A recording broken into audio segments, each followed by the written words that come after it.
அனைவருக்கும் அன்பான வணக்கங்கள். இது மகாபெரியவா ஆன்மீகம் யூடியூப் சேனல். 20/12/2025 மார்கழி மாதத்தின் 5ஆம் நாள் சனிக்கிழமையில் இந்த வருடத்தின் கடைசி சோடசக்கலை நேரம்.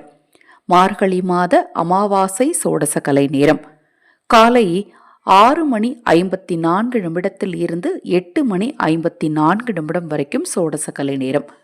நினைத்ததை நடத்தி கொடுக்கும் ஒரு அற்புதமான நேரம்.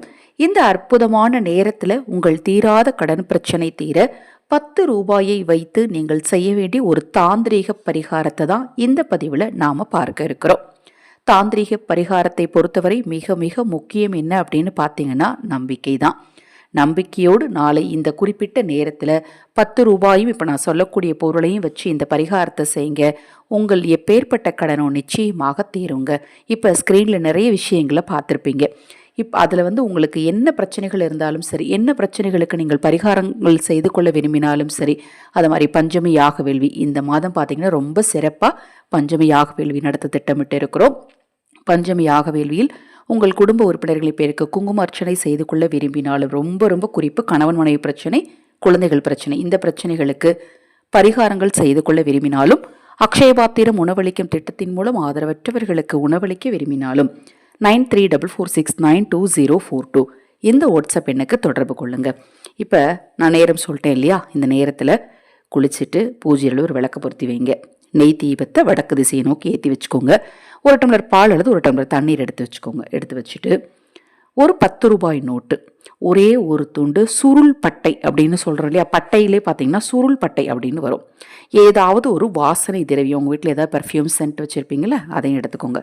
ஒரு காகிதம், ஒரு பச்சை நிற பேனா எடுத்துக்கோங்க. எடுத்துட்டு அந்த காகிதத்தில் உங்களுக்கு என்ன நடக்கணுமோ அதை நீங்கள் நடந்து விட்டதாக எழுதணும். இப்போ உங்களுக்கு ஒரு 10 லட்ச ரூபா பணம் வேணும் அப்படின்னா, எனக்கு 10 லட்சம் ரூபாய் கிடைத்து விட்டது, என்னுடைய கடன் அடைந்து விட்டது, எனக்கு திருமண பாக்கியம் கைகூடி விட்டது, அதை மாதிரி உங்களுக்கு என்ன நீங்கள் நடக்கணும்னு மனசுக்குள்ளே நினச்சிக்கிட்டு இருக்கீங்களோ அது நடந்துருச்சு அப்படின்னு அந்த காகிதத்தில் எழுதணும். எழுதிட்டு அந்த காகிதத்தை சுருட்டிக்கோங்க அல்லது மடித்து வச்சுக்கோங்க. இப்போ இந்த 10 ரூபாய் நோட்டில் ஒரு சுருள் பட்டையை வச்சு சுருட்டி ஒரு மஞ்சள் நூலால் கட்டி அந்த காகிதத்தையும் அந்த மஞ்சள் நூலோட சேர்த்து கட்டுங்க. தனித்தனியாக முதல்ல காகிதத்தை சுருட்டி கட்டிக்கோங்க. 10 ரூபாய் நோட்டில் சுருள் பட்டையை வச்சு சுற்றி கட்டிக்கோங்க. முடிஞ்சால் காகிதத்துலேயே ஒரு சுருள் பட்டையை வச்சு கட்டிட்டு இப்போ ரெண்டையும் ஒன்றாக சேர்த்து ஒரு மஞ்சள் நூலால் கட்டி உங்கள் வீட்டு பூஜை அறையில் அல்லது உங்கள் வீட்டில் நீங்கள் பணம் வைக்கக்கூடிய இடத்துல அல்லது பீரோவில் அல்லது தங்க வைக்கக்கூடிய இடத்துல கொண்டு போய் பத்திரமா வச்சுருங்க. குறிப்பிட்ட இந்த நேரத்தில் நீங்கள் இந்த விஷயத்தை செஞ்சுருங்க.